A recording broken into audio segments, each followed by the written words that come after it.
Participants, yeah, we have the next session by Dr. VP Muhammad Rabi. I think he has joined.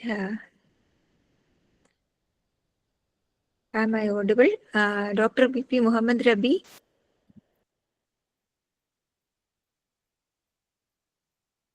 Yeah, hello. Hi. Hi, Is that, hi. Yes. So, shall we start, sir? yeah, sure. I think, shall I share my screen? Yeah, I can share your screen.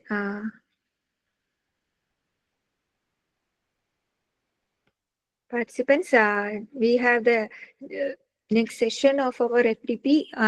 The talk is on biodegradable implants for net zero future, sustainable engineering in healthcare materials by Dr. VP Muhammad Rabi. Dr. VP Muhammad Rabi is a senior scientist at Research and Innovations, Dr. Mupens Medical College, Wayanad, India.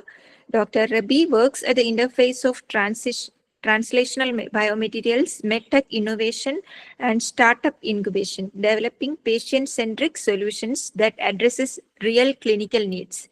His expertise spans biomaterial design and synthesis, corrosion engineering, polymer and hydrogel systems, nanomaterial fabrication, coatings, electrospinning, and advanced characterization, including electron microscopy, X-ray diffraction, and electrochemical analysis. He holds BTech in Mechanical Engineering, University of Calicut, and MTech in Material Science from NIT Surathkal in 2006, and a PhD in Material Science and Engineering from NIT Calicut. Focused on degradable metallic implants on orthopedics. With over a decade across research, industry, and academia, he has authored 14 plus journal articles, 3 book chapters, and 1 book, and actively mentors startups within the healthcare innovation ecosystems. I welcome Dr. VP Muhammad Rabi to take over the session. Yeah, hello. Is I audible right now? Yes, you are audible. Yeah. Yeah.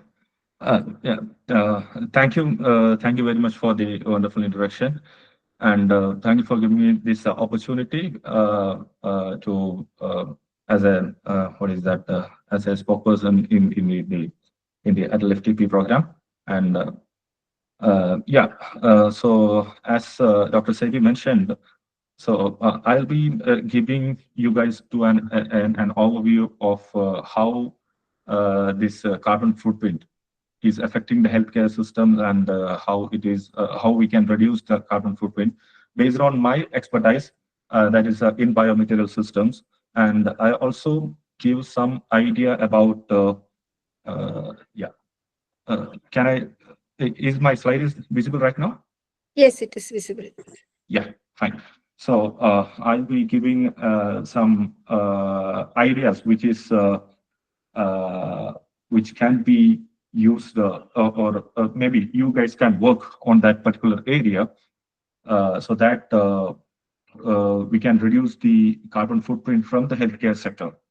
So based on my expertise, I'll be more interested, or the talk will be more oriented to the biodegradable implant, and how this biodegradable implant can completely change the domain of healthcare sector into a net zero future. So, and so I'll be starting with that. Okay, so before going into the biodegradable materials, I will be just giving a brief introduction about how these carbon footprints, which are coming from, means those are coming from the healthcare sector. I think this might be a different area for you people, and also when I'm working at Dr. Mupens Medical College, we were also thinking about actually in the healthcare system, whatever we people, means the hospital people, they are more interested in the uh, uh, maybe if they are more interested into giving a very quality treatment to the people, means the patients. So they are more into the patient centric. Means the service will be more or into the patient centric. But what we are lacking is we are not at all considering about the means we are much lagging in the considering the environment aspects, and especially in this how the carbon footprints are coming, how we can reduce the carbon footprint from the hospital scenario or the healthcare scenario. So in this part, we are lacking this. So I'll be giving a very brief introduction about how we can do that, and I will give you some examples that you can explore at the end of my presentation. Okay. So yeah, why we need to decarbonize the healthcare sector. So I'm just giving some idea from the German perspective, because in India we don't have much detail about. Means we are having, yeah, we have some details, but it is a little bit older data. But you can just consider the German scenario, then we can come into the Indian scenario. So when you come into the German scenario, you can just yeah, you can just. I think I'm audible, right? Yes, you are audible. Yeah, fine. So when you're coming to this is just a representation of German healthcare system and how it is contributing to the total total CO2 emissions. So you can just think that the German healthcare system is contributing approximately 5.2% of its total carbon emission only from the healthcare system, and which is about, and the global system is responsible is around 4.4% of the total global emission is coming from the healthcare systems. And how it is coming means from where the total these carbon footprints which are coming means from where it is originating in the healthcare system is very important. And yeah, the first and most thing is it is coming from the around 1/3 of the hospital emission is coming from the what is that the anesthetic gases which is used in the operating rooms. So you know that in every surgeries, it's not just a simple what is the suturing, all other things. Whenever the people are using the operation theater, means we call it as an operation theater, and usually called as an operating room in the case of in hospitals. So what they are doing is they'll be not just giving anesthetic by injection. I don't know maybe whether you're aware of that or not. In hospitals, in operation rooms, they'll be giving some injection. That's a kind of a sedative injection. Then the whole surgery period, they'll be giving a kind of a mask, and through that mask, they'll be giving some anesthetic gases. There are different kind of gases are there. So, and these gases are the major emission. Means that these gases are more what is it, dangerous than CO2 when it comes to the total carbon footprints. So, and this is the one of the area that is it is coming from the operating room. And the second thing is when you are going to any hospitals, if you require any kind of X-rays, CTs, or MRIs, so each MRI scan will produce approximately 17.5 kilograms, and each CT scan will produce approximately 9.2 kilograms of CO2. Means that much energy it is using, or that much carbon footprint is coming from that. It can be in a different way because the use of the electricity, use of the consumables, whatever it is over there. So that is the in imaging sector. And the other thing is you can just go to this part, that is water consumption. So in the water consumption, see, actually this 500 liter per bed per day is in the German scenario. But how we Indians are utilizing this water, especially when it comes to the South Indian states like Kerala, and because here we are having a lot of plenty of water, but we are not much caring about the how we are utilizing this water, and especially by the what is that pipe flushing. It's not just in the case of Indian scenario, it won't be just 500 liters. It will be much more than that. So this is whatever I have mentioned is just about the scenarios in Germany. But when it comes to the Indian scenario, I mean, so the total world scenario, I mentioned that it is approximately 4.4 of total CO2 emission. Means the healthcare sector is giving 4.4% of the total CO2 emission or total carbon footprint. Now, when it comes to Indian scenario, we will feel that, okay, it is approximately just 2%, but it is not just 2%. When you come to the German scenario, it is 5.2% of the total German CO2, right? But when it comes to India, is producing much more than that. That is 2% means it is when you quantify it, it is much more than that. So if we can reduce that by 0.5 percentage, maybe up to 1.5 percentage or 1 percentage, that will be a huge reduction in the total what is that, the carbon footprint from the healthcare sector. So which can means if we can reduce carbon footprint from healthcare sector in India, we can reduce a lot of means it can contribute into a much more larger version into the total contribution. Okay. So now, where this emission is coming from? So as I mentioned, the main emission is coming from the anesthetic gases, that is the disfluorines and the N2O, that's N2O gases. These are usually in the OR rooms, these operating rooms. And the second thing is on-site fuel, that is in the case of in most of the hospitals which are running with diesel generators.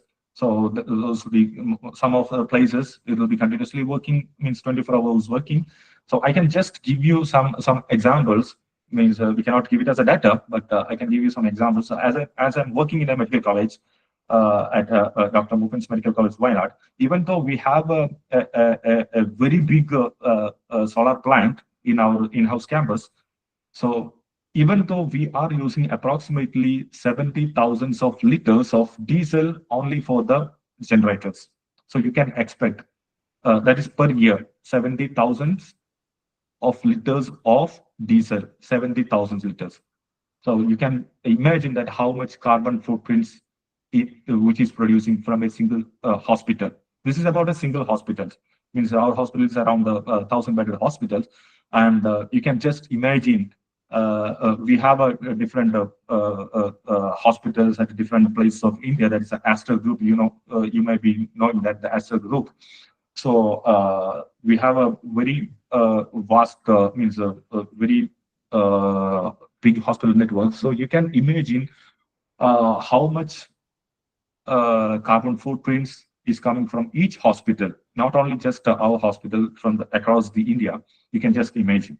So, and this is a major part is, as I mentioned, from the on-site fuel consumption, whatever the diesel generators, what we are using, even though we are using a lot of alternative sustainable sources like the solar and wind.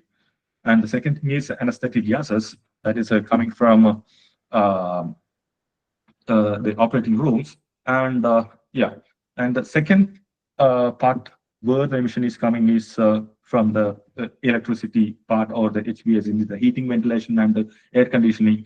Typically, is the dominant load in a hospital.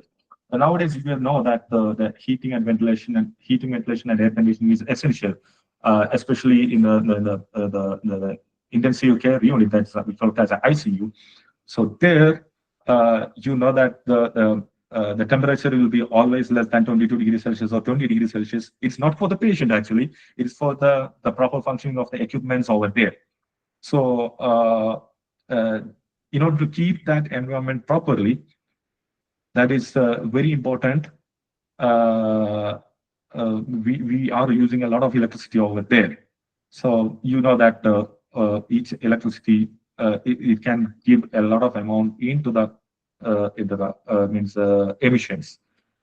Now the third thing, that is when you in every hospital, when you purchase medicines, devices, disposables, and yeah, sorry. Hello. Please continue, sir. Yeah, sure. Okay, fine. Yeah, thank you. So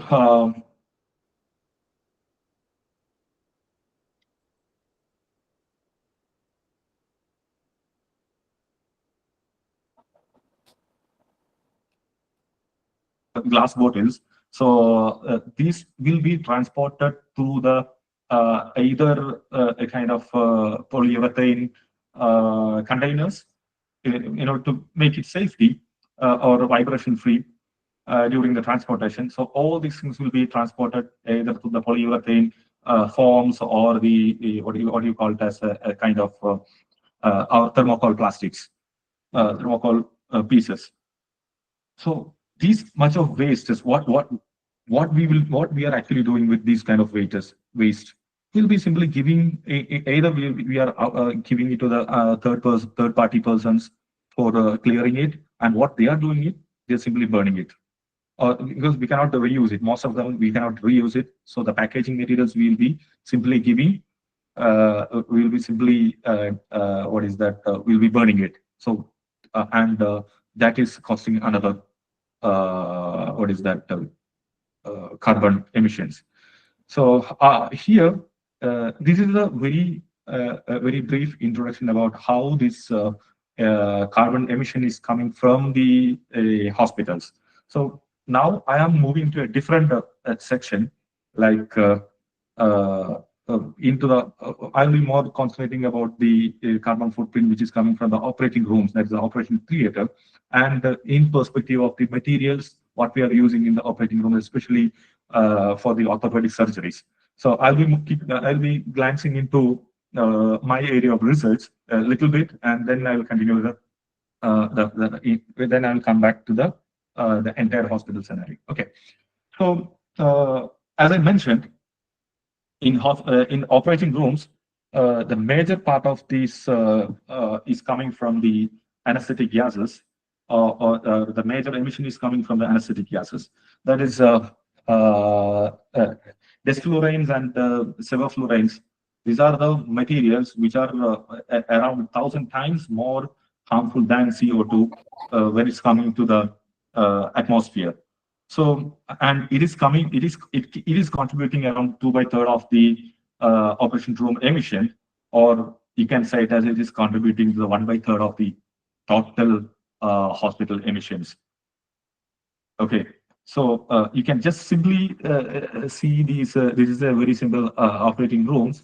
There are a lot of equipments, and this is not just the anesthetic gas is not only contributing to this one. As I mentioned earlier, in order to keep this equipment in safe working condition for a prolonged use, you need to use a lot of power for that. I'll come to that. Before that, so when you are using this kind of desflurane and sevofluranes gases for this one for the surgery, so when a person is undergoing a surgery, a 3 hour of surgery, so how much impact that is giving means when we are using a desflurane for a patient for a 3 hour of surgery, it can give a climate impact of which is equivalent to that of a car is driving continuously approximately 3,400 kilometers.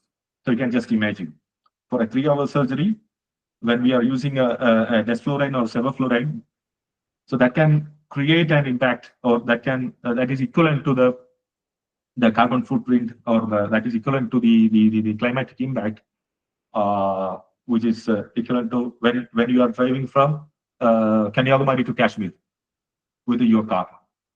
So that much of carbon footprint is coming just only from 3 hour surgery. So you can just imagine how many surgeries are going in and around the whole hospitals inside the inside India. It is, and not only just 3 hours. Many of the surgeries are just 5 hours, 8 hours. Some surgeries are going more than 30 hours. It's depending upon the situation. So you can just imagine how much of this carbon footprint is coming from the hospitals. So there are many techniques. There are some techniques they are using for the to absorb this desflurane gases from the hospitals. Like there are a lot of HEPA filters fixed around this one, but still there are a lot of these gases are directly emitting to the atmosphere. So these are creating a lot of issues. Now Now, other contribution is it is like just as I mentioned, in order to keep this environment clean and in order to keep this environment properly ventilated, around the 84 percentage of the R emission is again the total HVAC, HVAC, that the heating ventilation, total contributions of the hospitals. 84 percentage is coming from the earth, and the total you can what is that, you can just calculate it as the total emission from the hospital, around the 1/3 of the hospital emission is coming from the operation room only.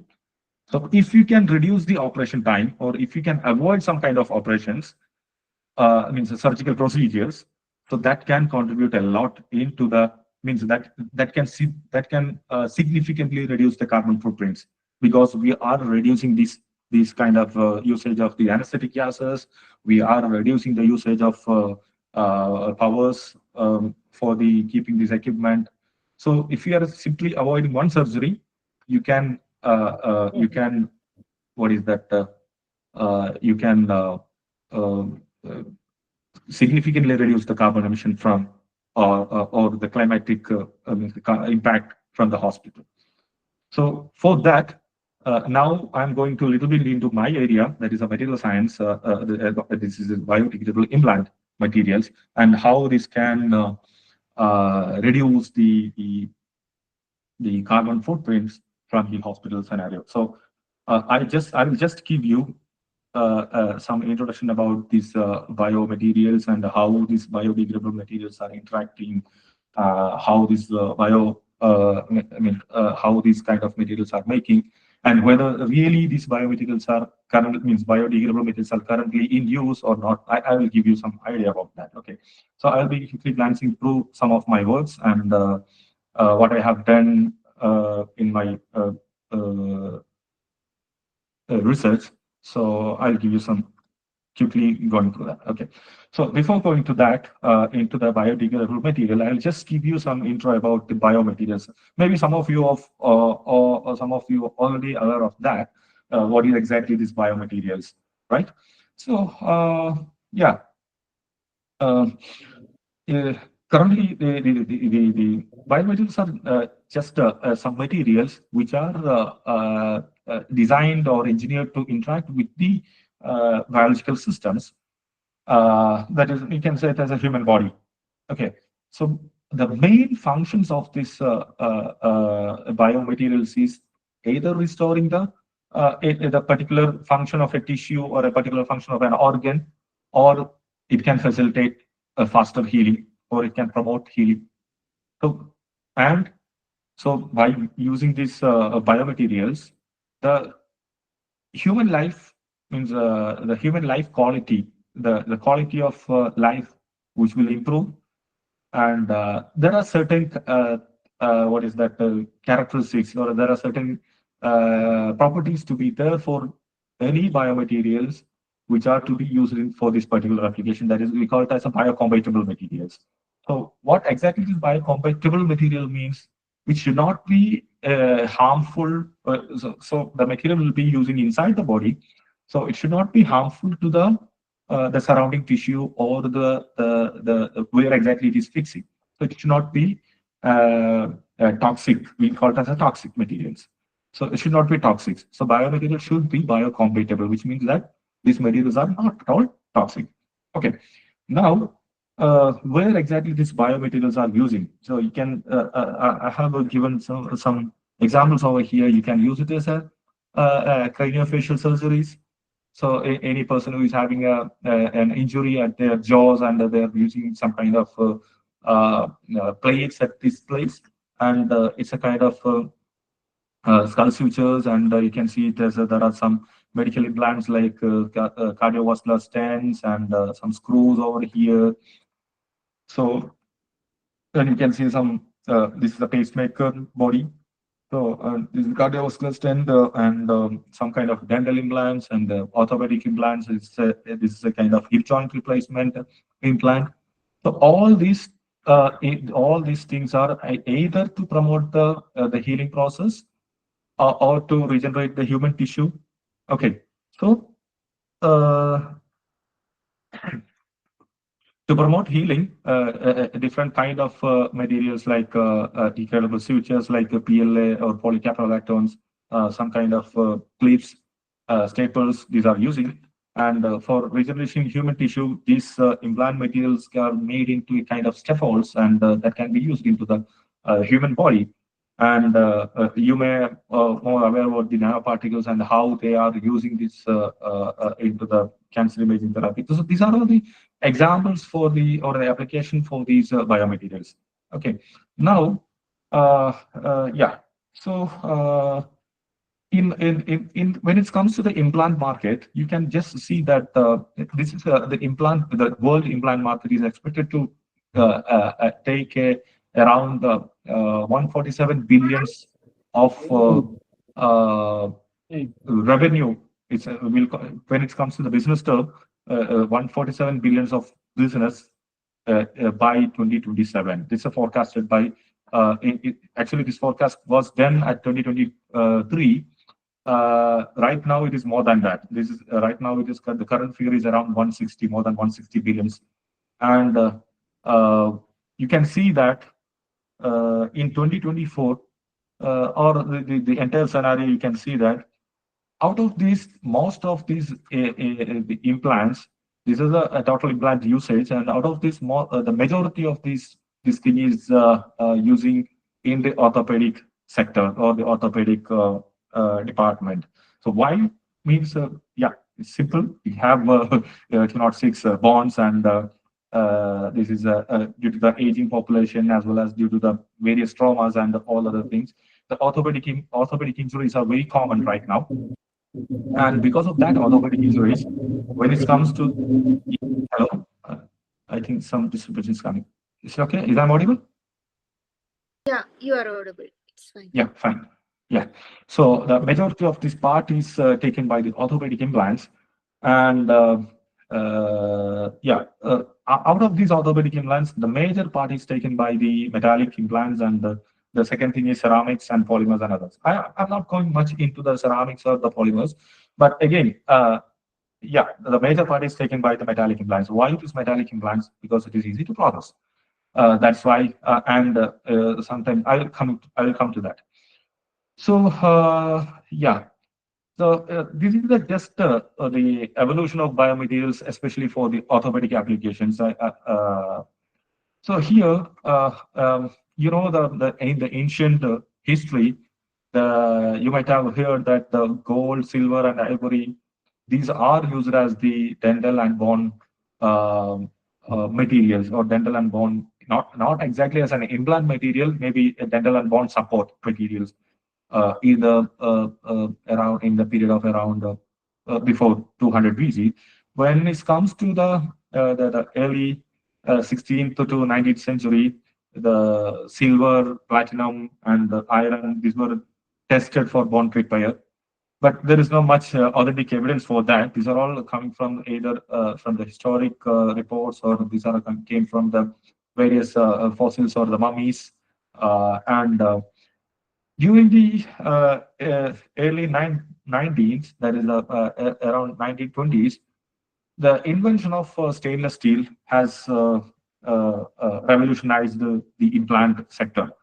That is, as stainless steel as a bio-inert materials, these are started using as a the implant materials in 1938, and later in the 20th century, various materials like titanium and cobalt chromium, and when around after 1960s, the polymers coming to the pictures, and around 1980s, various bioactive ceramics like bioglass and the hydroxyapatite materials, and various calcium phosphate materials, even calcium carbonate sometimes. These are started using as a biomaterials. Now, nowadays in the 21st century, uh, the various researches are started on the biodegradable polymers, biodegradable metals, and various materials for the 3D printed applications. So this is a very simple a roadmap for the evolution of biomaterials. So I'm coming into the biodegradable metals. You might be, I don't know, you might be interested sometimes on this biodegradable metal. Why? Because conventionally, when we are looking into the any kind of, if you are having any kind of orthopedic injuries, usually what they will do when you go to the hospitals, if you're having what is a breakage of your bone, what they will do is they will put some screws over there depending upon the injury, or they will put some plates over there, or they will put some kind of a big rod onto their bone in order to fix that, in order to structurally maintain it. Okay, but there are some limitation for those kind of conventional metallic implants. What I'm talking is about the implants which are made up of stainless steel and titanium, which are most widely using in the current surgeries.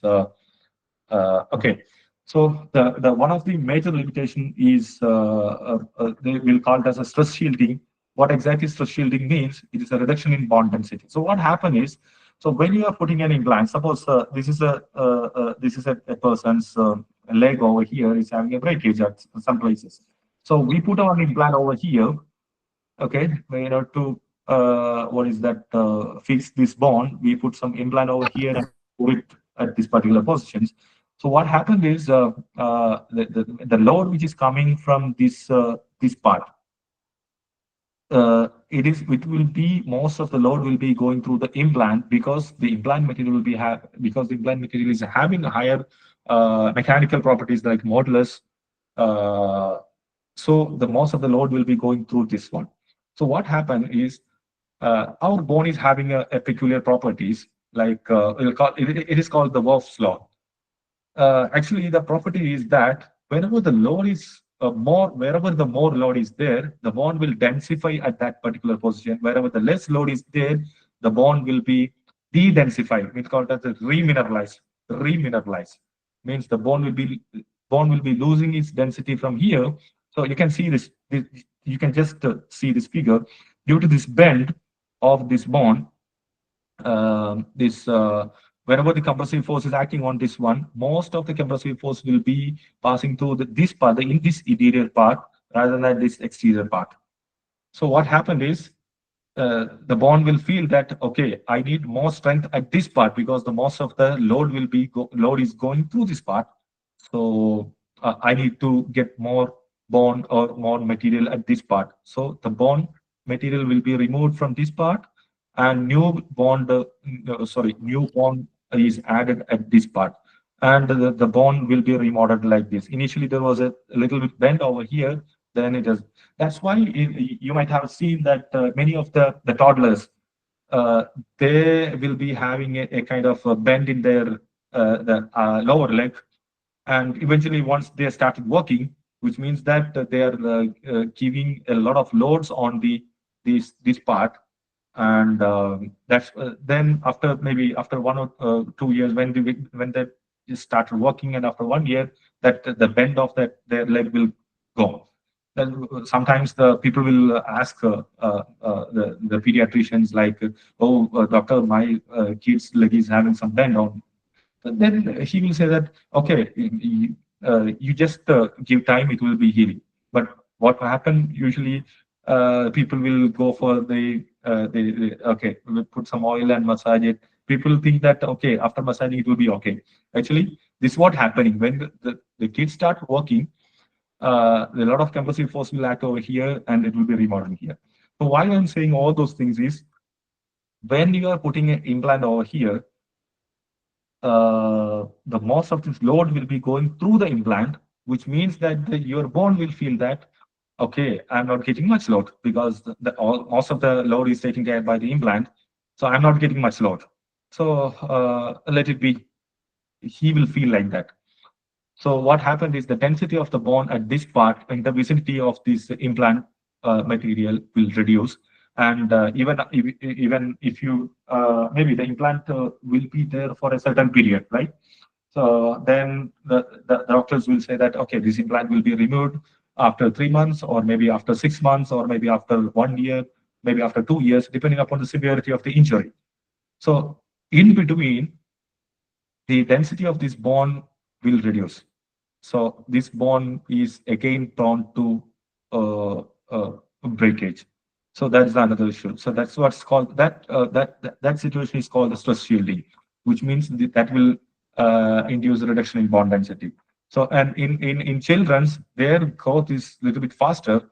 And when you're putting a kind of metallic implant over there, like titanium or stainless steel, so that will hinder the growth of the bone. Eventually that will affect their growth. And the other thing is possible release of toxic metallic ions, especially when you are using some kind of implant material out of cobalt, chromium, and stainless steel. The chances of chromium depletion from the material to the bloodstream, so that will create another issues. So because of these are the when you are considering about this one in the medical clinical scenario, these are the major limitations of conventional metallic implants. So actually, then after the using these conventional metallic implants, they need to go for a second surgery to remove it. As I mentioned earlier, after maybe certain period, like 3 years or 3 months or 4 months, maybe different depending upon the severity of the injury, they need to go for the second surgery to remove the implant from that site, right? Otherwise, it will create some issues. Sometimes the implant will be permanent. That's depending upon the injury or the site of the means place of injury and the site of occurrence. It depends. So that for that second surgery is required. Again, that which impact the cost to the healthcare system and the hospital account. There's a chance of hospital account. It's all the clinical scenario. But just think about what I mentioned earlier, because for all this surgery, we are using operating rooms, right? And for the second surgery also, we need to use the operating room. So you can just imagine one single orthopedic injury, how much environmental impact it is creating. Because people from the clinical side, they will be more, as I mentioned, they will be more concentrating on the patient centric, uh, but they are not much concentrated on the environmental impact. How means how it will be affecting to the environment. So here, the importance of biodegradable metal is coming. So about what exactly this biodegradable metal is, yeah, this is a different scenario. I'll just, yeah. So from the medical perspective, you can just see that this is what is happening in the operating room to remove the implant. Okay, you can just see that. I don't know whether you are hearing some the voice of this one. This is actually a kind of voice will be coming. Let's say he's literally hammering to remove it, and the patient will be completely in a anesthetic condition, so that he's removing a big nail from that his limb. So this is what is happening in the operating room. So for this surgery or for this removal surgery, the patient has to be kept at least 3 to 4 hours in the operating room. Okay, for this surgery. So it is essential. Suppose if you can make this material, whatever the implanted material over there, if you can just make this material into a biodegradable one, so that after the functioning of these materials, uh, this is eventually will disintegrate within the body without any kind of consequences, without any kind of toxic effect. And it will simply dissolve into the body condition, or it will simply, what is that, simply um, disintegrated within the body without any kind of effects. So there come the concept of biodegradable implants. So yeah, this is just I mentioned when you're using a conventional implant, second surgery required for implant removal extra. This is I already mentioned, and again, yeah, I will come into this later. So yeah, usually what we think, especially most of you people are from the chemical engineering background, and some of you are mostly interested in the chemistry or the chemical engineering sector. you might have known about the corrosion, the corrosion aspect of the materials. So, the corrosion aspect means the degradation of metals. So, in for the structural application, we'll call it as the corrosion should not happen, or the metal degradation is a kind of detrimental, which means that that should not happen in what is that, in normal application for the structural applications. But when it comes to the biomedical applications, sometimes this metallic degradation we can make it as a beneficial things, especially when it comes to the temporary implant applications. So how it is working is that we call it as a biodegradable metals for temporary implant application, just like the screws or the pins which are used in the orthopedic applications, or sometimes the plates which are using for the orthopedic applications. These are the materials. You can just see here, this is the mechanical properties of these materials, or the material weight. You can maybe you can just consider as a material weight. So after the implant service period, this is the conventional implants, the current metallic implants which is we are using, the titaniums, or the implants like cobalt chromiums. So after the implant service, where this material will be here, and it will the mechanical properties, whatever it is there, that will be there still till it is removed. But the concept of biodegradable metals, this is expected to degrade at a desired rate. So this has to be degraded in a slow manner, so that this material will be there till this, and the load will be progressively transferred to the growing bone tissue. So the bone tissue will be growing slowly, and the load of this load through this material is slowly transferring to the regrowing bone, and finally this material is completely degraded or disappeared from that side, and that can be completely replaced by the growing bone. So that is the whole idea about the degradable metallic implants. So, and this has to be happen without leaving any kind of toxic byproducts. So there are some materials which are these are identified as or these are potential material for these applications. So I'll just yeah, these are the materials like magnesium, iron, and zinc. And I'll just give you why these materials are considered for these applications. So you can see that when coming to the magnesium materials, these materials are actually biodegradable and biocompatible. So don't think like that this material will be degraded within a couple of 2-3 months. So actually, there are certain conditions I will explain. So these magnesium-based implant materials are, as I mentioned, these are biodegradable and these are biocompatible. These will not give any toxic effect to the adjacent tissues or the cells. And why we are choosing magnesium as a one of the choice means that it is essential for human body, human metabolism.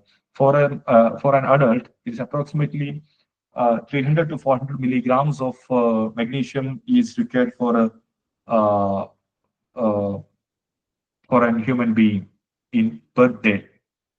Okay, but the problem with the magnesium is the higher degree. You know, the magnesium is highly reactive,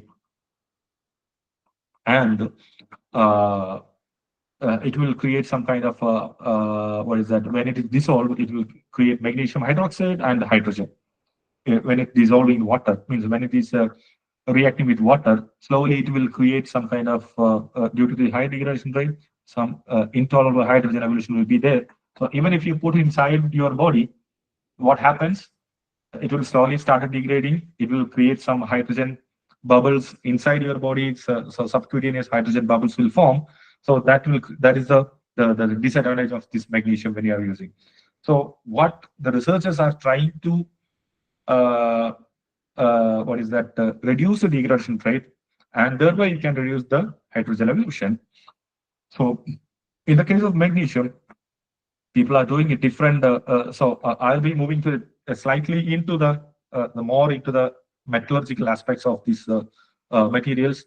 Uh, okay, so yeah, so the people who are working on this magnesium, they are working to reduce the degradation rate of magnesium by various techniques. It can be through various manufacturing process or the coating, because they are giving some kind of bioactive coatings on magnesium so that it can be used for the biomedical application. The second material is iron. Iron, that is the iron is same as this what is that, magnesium.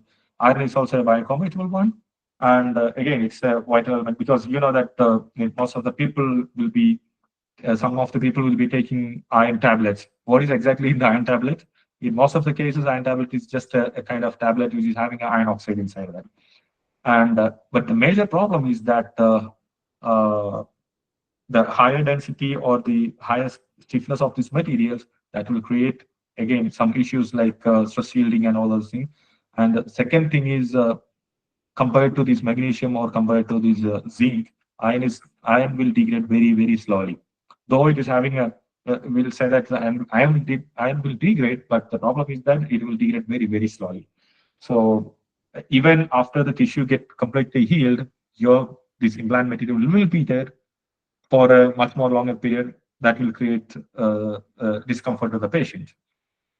And when it comes to the zinc material, again, these are all okay with zinc material, but the problem is that the zinc can exceed its toxic limit within the body very easily. So that is the problem. Now, yeah. So this is the just a mechanical property. I'm just not going into this area in a. Yeah, you can just see that what is the properties of these materials and density of these materials, and what exactly about this magnesium and iron alloys, zinc and porous iron. So yeah, I'm not. So here, the mechanism of degradation of this biodegradable metal in the in vitro condition. What exactly this in vitro means? When you are placing these implant materials outside the body, means when you are developing a kind of materials, first you need to try. There's a kind of two kind of testing is there for the any kind of biomaterials or any kind of biological evaluations. So the first thing is the in vitro evaluation that is happening inside the lab. We are not using any kind of living organism or any kind of living tissues. We'll be simply using a kind of what is that a simulated situation over there that can be mimicking the body conditions. So that is what is called the in vitro condition. And when it is used, the in vivo means when you are testing these materials inside a living organism, that's called as in vivo. So I'll just quickly going through the what happens to a biodegradable metal. You can say it as this is M. M is metal. Just hold on a second. Yeah.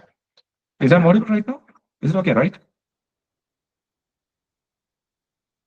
Hello? Yes, yes, you are audible. Yeah, fine. Yeah. So what happened is this is a simple chemistry that when this metal is exposed to this particular liquid environment, it will lose two electrons and this kind of anodic reaction. I'm not going to that because most of you will be aware of this one. So finally, the metal will be forming as a metal hydroxide. So this is what is happening in in vitro conditions. But when it comes to the real scenario, when you are putting it inside the body, what is happening exactly is this instead of forming this reaction, before forming this reaction, these metal ions will be take away by the various proteins, like some of the proteins, or this will be interacted with some of the protein, like in the case of iron-based material, it will be taken away by the iron, what is that, the heme proteins, so that that will be converted into ferritin, and that will be utilized for the. So that is what is happening in the in vitro in vivo condition. It will not form directly as a hydroxide. So it will be directly taken. These ions will be directly taken away by the body fluids, and it will be utilized for the metabolic activities. So that's what is the in vivo conditions. And the problem is, as I mentioned, when you compare these three materials, just like magnesium, zinc, and iron, so these three materials are having a different degradation period. So how to tune this? There are different methods. So what exactly we need is the ideal biomaterials, depending upon the severity of the injury, the ideal biomaterials characteristics may change. Some of the injuries that can cure within a particular maybe 6 months, or some of the injury can cure, or the tissue will be completely grown within 12 months.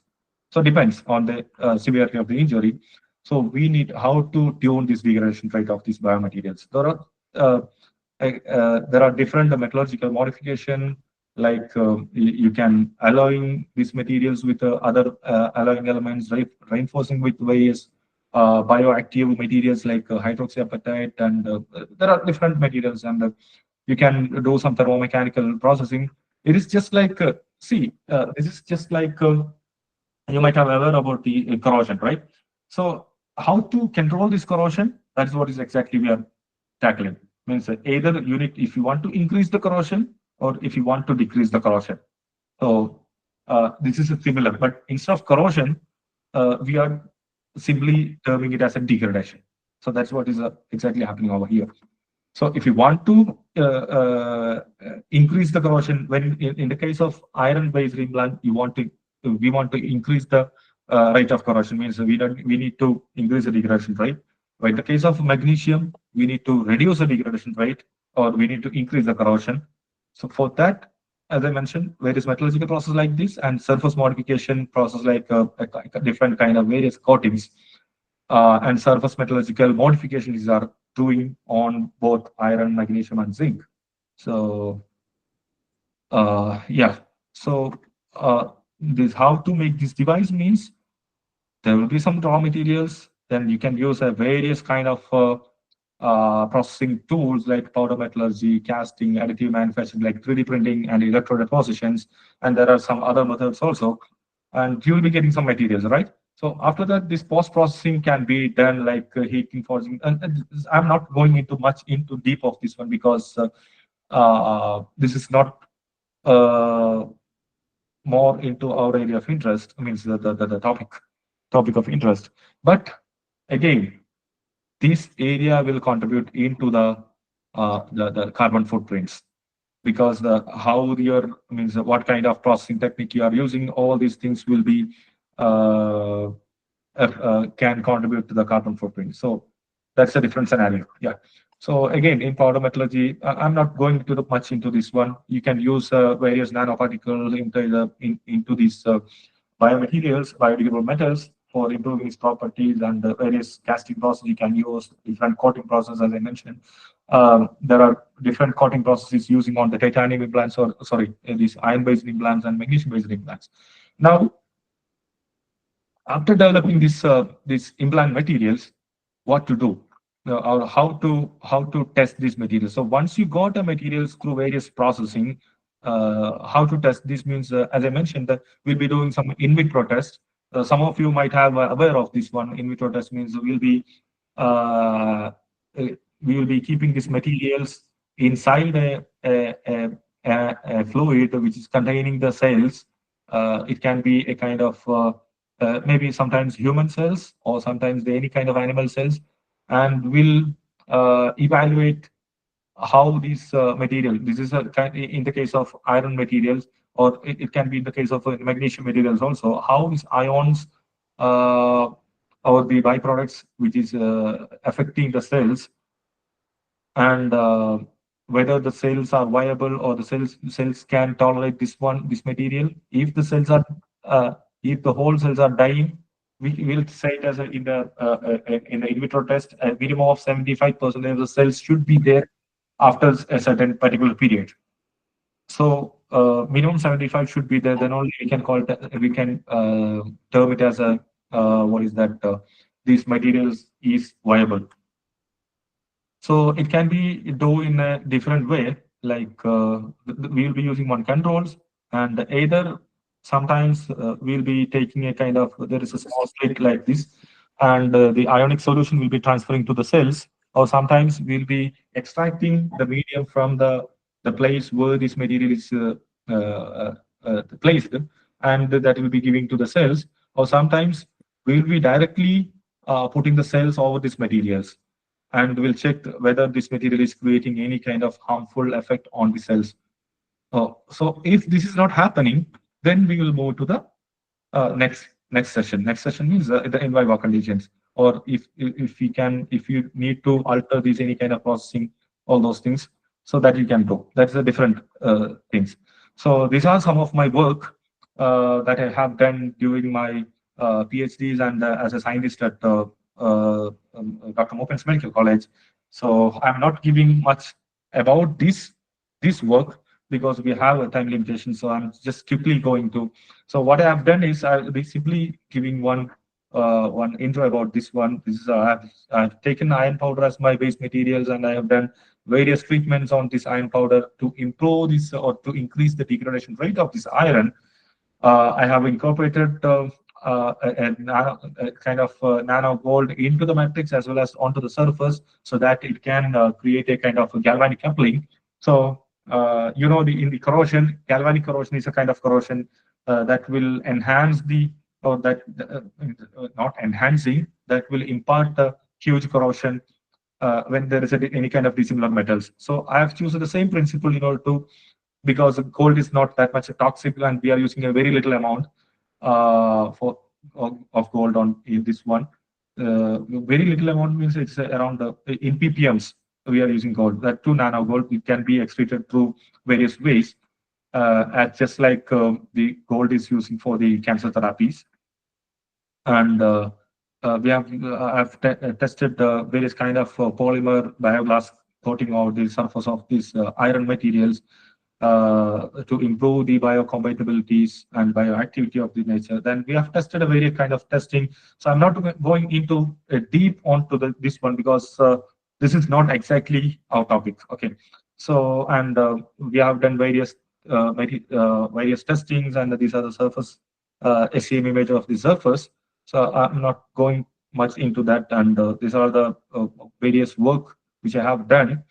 And I have introduced nano hydroxyapatite. These are the actually hydroxyapatite is a bond mineral.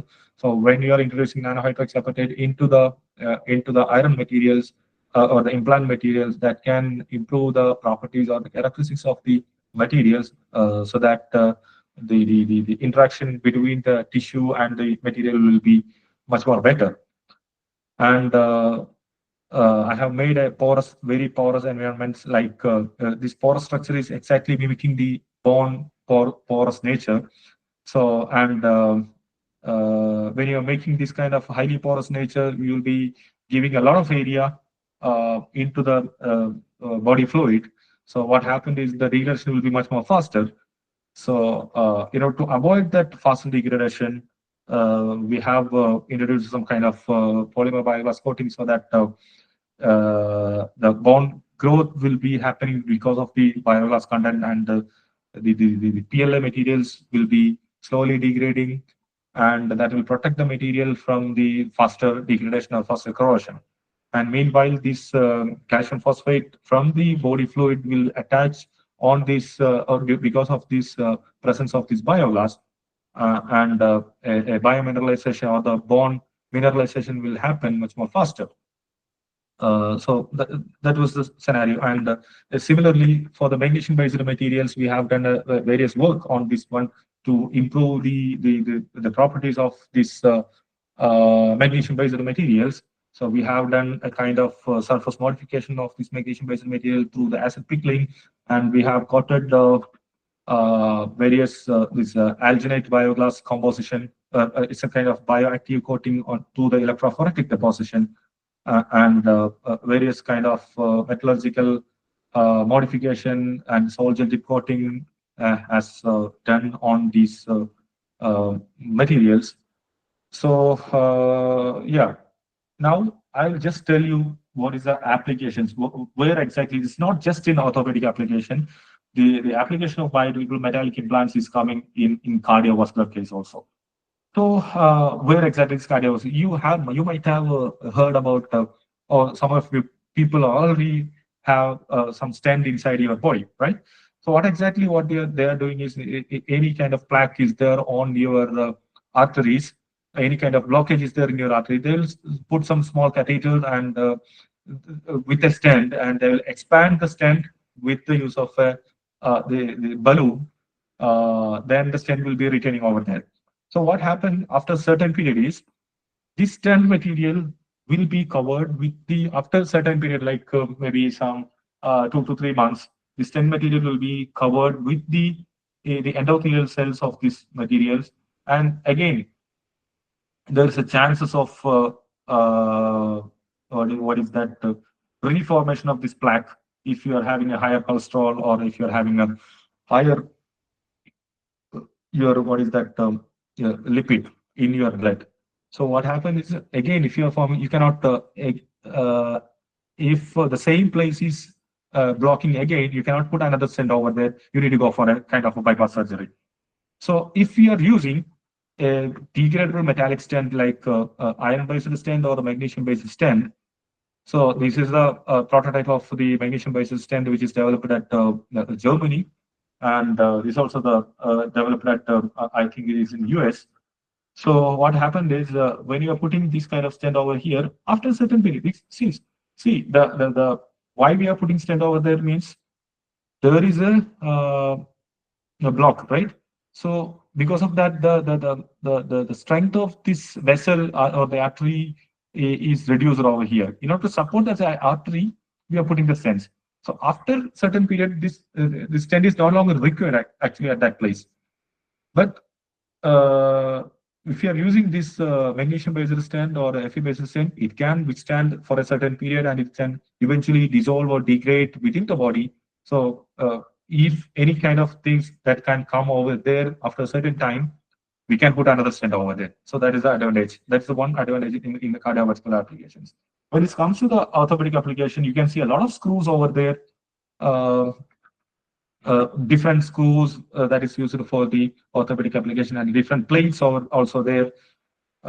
This is the actually in Germany, there is a company called Sindilex. So they have already started the clinical trials of this magnesium-based implant, magnesium-based screws for the orthopedic injuries. You can see that there is a screws which is placed on a. This is the X-ray of a particular person's who's and this is the CT of that person's. This what is that? The implant is placed on this place, and this is after certain maybe 12 months. You can see that the major part of this implant is got degraded, and it got absorbed, and the bone got remodeled over there, and a very small piece is there. But and it will be getting the strength. So this started the actually the clinical trials are going, but it's not currently in the market because of these the limitations which I have mentioned earlier. So the researchers like us, uh, we are trying to control this degeneration rate, and depending upon the patient situations, how means depending upon the injury site, depending upon the severity of the injury, we need to customize these materials for proper degradations. So this material is not in the market right now, but the researchers are going.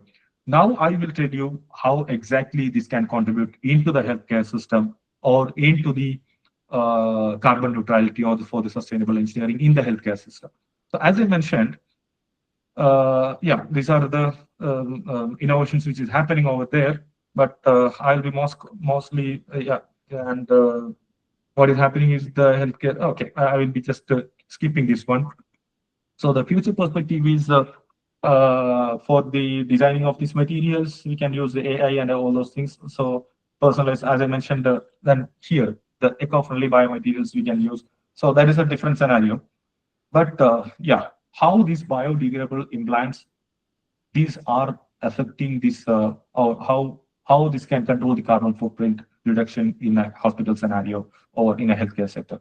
So as I mentioned, when you are using a biodegradable implant, you have seen that the clinical trials over there, there is an X-ray, right? So in that, the most of the part of the implant materials has been absorbed by the body. So after a certain period, again, it will be completely absorbed. So that will avoid the repeated surgery. So which means less operating room energy, fewer anesthetic gases. We are using very fewer anesthetic gases because the same process he has to go, right? So we are reducing the operating room energy by avoiding the repeated surgeries. And once you avoid the repeated surgery, the surgery associated wastes, which is coming from the operating room, that will be minimized, right? Because we are completely removing, avoiding the surgery. So, and the implant is resolved. The implant is resolved safely, and non-disposal recycling burden is coming for the implants, and the minimal wastage because we are not going for a second surgery. Again, we are not going for the second surgery. Fewer sterilization is required, shorter stay in the hospital, less travel, or this is not direct impact to the carbon footprint reduction. This is a subsidiary products or subsidiary impact, which is happening in the carbon footprint reduction in the hospitals because of these biodegradable implants. So, uh, yeah. So, this is in the final note, I can just mention that biodegradable implants are not just clinical innovations. This is a kind of right till last 5 years, it was a kind of concept, research concepts. Now it is into the clinical trials, and hopefully within a few years you can see that maybe you can put degradable metallic implants. Right now there are some degradable plastic, sorry, polymeric implants are there, but they're lacking the mechanical strength. That's why they are not using into the orthopedic sector, and so they are the pathway towards a sustainable low carbon healthcare, especially by reducing the why? Because in as you have seen that the major part of these orthopedic surgeries or the surgery in the surgery sector, the major part is taken by the orthopedic surgeries, and there we are using a lot of metallic implants, and again we need to go for a repeated surgery for that. So when you are using the biodegradable implants, we are reducing the carbon, we are avoiding the repeated surgeries, and finally, significantly, it can contribute into the reduction of carbon footprints from the clinical side. And apart from that, in the healthcare sector, I was just mentioning about only about my area of interest, right? So now I will give you some area of interest so that maybe you guys are working in a different, or you guys are researching in a different area. You guys have a maybe having a different domain.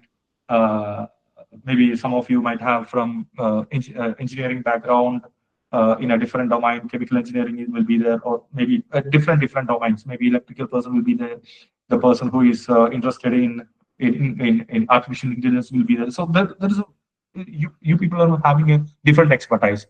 So you can contribute into the carbon smart healthcare. How? So when you are stepping into the hospital, okay, I'll just give you simple examples. So in a hospitals, just think about in a hospital which is having a thousand bed or 500 beds. So there will be a lot of laundry textiles which are coming from either the operating rooms, which are coming from the different kinds of wards, which are coming from the what is that, the materials from the operating rooms, maybe the wards and all those things. So a lot of laundry materials are coming over there, and all of these laundries, these are uh, what is that washing by with the heavy usage of these detergents and a hell lot of waters, and how this impact. So if we can, what is that, effectively or efficiently, we can do some kind of laundry by use of some novel materials, which can be easily sterilized, the material with a very less amount of water, and all those using means what I'm just trying to say is if you can optimize or not optimizing, it's not the correct word. If we can, what is that, improve this laundry process, or by reducing the water, by reducing the consumables for this one, we can reduce the indirectly reduce the carbon footprint from the healthcare. And second thing is, as I mentioned, the HVAC, the air conditioning, heating, ventilation, air conditioning, that can be in a hospital, especially in the, as I mentioned, in the intensive care unit, that is the ICU. There are a lot of machines and machineries and equipments is over there. Actually, this what is that? These ICUs are maintained in a particular temperature. Actually, that is not. We will be keeping it in a particular temperature, which means that to give proper functioning of that equipments. At every time, every equipment is not working, right? So we can optimize the whatever the material is working, how much load it is creating. Likewise, we can optimize with the help of, maybe you can use the artificial intelligence and machine learning for that, to optimize the HVAC systems in the hospitals, uh, so that we can minimize the carbon footprint or carbon emission from coming from the HVAC systems. And again, the sterilization. Sterilization, again, we are using a lot of various chemicals, and for this one, if you can properly control this HVAC and sterilization, we can reduce the carbon footprint, as I mentioned. Just like in the case of biodegradable metals, if you are using biodegradable metals, we can reduce the number of surgeries. And anyway, anesthetic gases, we cannot avoid it, right? But if we can reduce the usage of anesthetic gas by various methods, just like indirectly, we can contribute into the carbon smart healthcare. And the other thing is, when you are stepping into the hospital, you might have seen that a lot of packagings over there in the hospital. As I mentioned, the most of the medicines or the equipments, whatever it is coming from to the hospital, the waste from the packaging materials are simply disposing. There are less biodegradable materials from the packaging materials. Most of them are either polyurethane foams or the thermocol materials. So these are right now these are burning. So if we can think about some alternative for this packaging, uh, you can come into the smarter healthcare materials. And when you are thinking about a dialysis device, so for a single dialysis, it is using approximately more than 400 liters of water. You might have, because you might have heard about that. For a single dialysis, it is taking a lot of water. So again, pumping and purification of these kind of things will uh, create carbon footprints.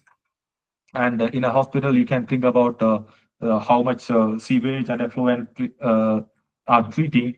So if we can effectively what is that manage, or we can say enhance the efficiency of the sewage and effluent treatments, uh, we can reduce the contribution of carbon into the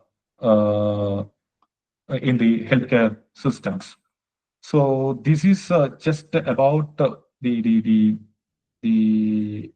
topic, and I'll just quickly go through our department and our hospitals, and what we are doing in our research lab. So we are having at Dr. Mopen's Medical College, we are having a research and innovation department, which is having a research wing that is called as the Astor Research Foundation. We will be taking we will be identifying the problems from the uh, bed, and we are taking that problems to the lab. We will try to find out some solutions, and we are giving to the bed. So that is the that's what we are doing. We will be finding out the problem statement from the hospital side, and we are giving the solution for that. And Dr. Mopen's INS is actually a kind of bio incubation center. We are supporting the startups, and we are developing some kind of in-house products, and that is to be made by this Asset Research Foundation, or the solution which is made by the Asset Research Foundation, and we'll be giving to the market. So this is the an incubation center supported by RAC. And we have a in-house product development divisions. We have a kind of research on the biological research, biomaterial research, which I am leading, and we have a digital health, mostly on the AI-based and data-centric research focus.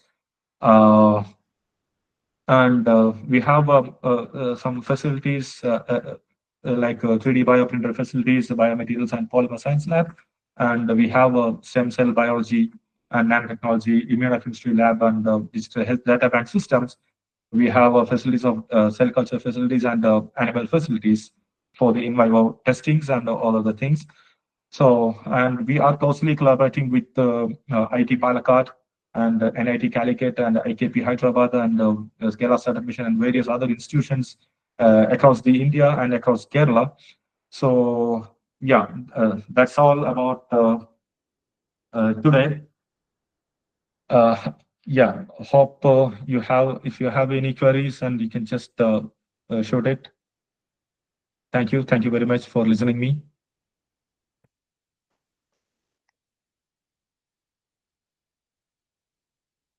Thank you. Thank you, Dr. Muhammad Rabi. Um, yeah, thank you for your session. We have a different talk, I could say, that we heard from an engineering perspective that is entirely different when we can hear on a medical perspective what that do on engineers can do on that medical field. Thank you for your session. Participants can ask questions if you have any related to the field. They can also type the questions in the chat window.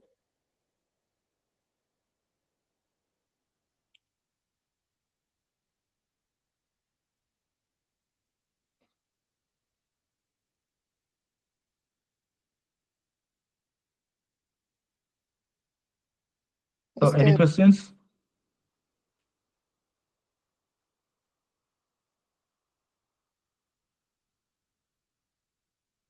Does the participants have any questions? You can type that in the chat window, or you can ask, unmute and ask.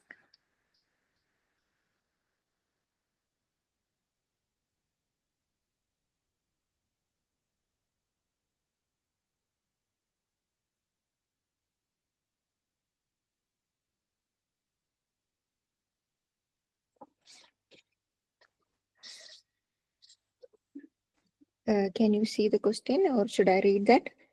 Yeah, how much reliable the carbon footprint tools? I'm see, actually, I'm not that much aware of these carbon footprint tools. What it's using, what I'm just conveying. I'm not much aware of these carbon footprint tools. Sorry. Any other? Yeah, that is depending upon the various application links from where exactly this carbon footprint is coming. So different tools can maybe give different things, maybe different values, and can be.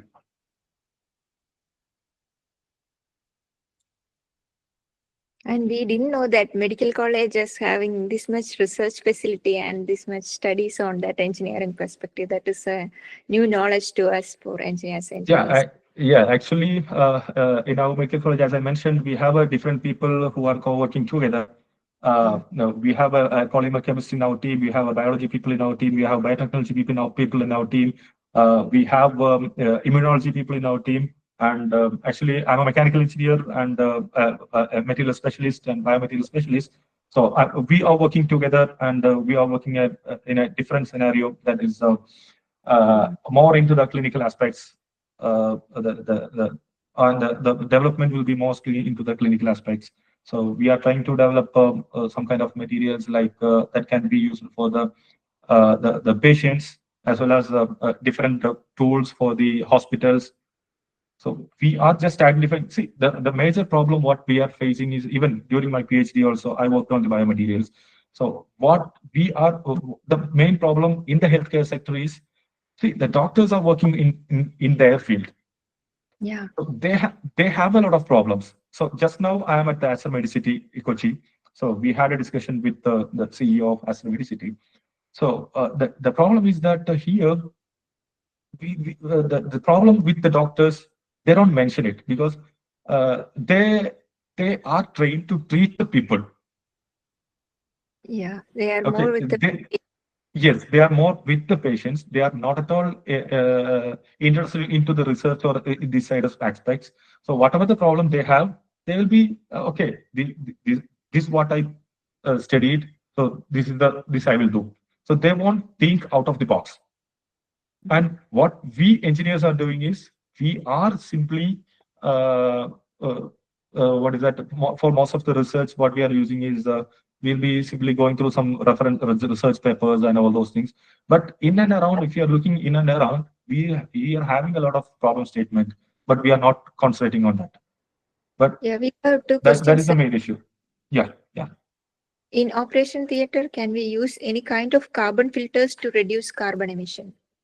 Yeah, not I don't know about the carbon filters, but there are some materials which is in the HEPA filters, which is using the operation theaters HVAC systems. They are using some kind of materials which can absorb this whatever the anesthetic gas is released from the operation room. That is directly absorbing. Okay. Most of the things are absorbing, but majority of them are directly going into the atmosphere. So maybe somebody can think about to use of filters, various kind of filters, because we are using in ICU, we are trying to develop a kind of coating for the the normal air conditioned filters or normal AC split AC filter. We are trying to develop one coating on the surface of that to remove the contagious, maybe some kind of pathogens or disinfectant for disinfecting the entire area. Yeah, so maybe you can think about somebody can think about using filters for the reduce the carbon emission, maybe especially the absorbing. And the second question, the anesthetic gases released from operations room, how does it affect the healthcare people inside the room? Yeah, actually, yeah, you might have seen that in operation room, this anesthetic gas is only placing at this place of the patient. Okay, immediately around this the suction will be there in and around this part. So there is a suction device kept in and around this part. So that will be suctioning. So it won't go inside it won't spread inside the operating room. It will be directly going through the ventilation.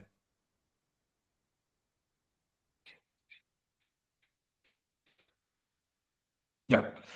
So any other questions? Is there any other So, questions? so have a meeting at 9. Okay, okay. Thank you. Yeah. Yeah, Yeah. if there are no other questions, we'll wind up the session. Yeah. Yeah, we have a wonderful session, sir. Thank you. Thank you. Yeah.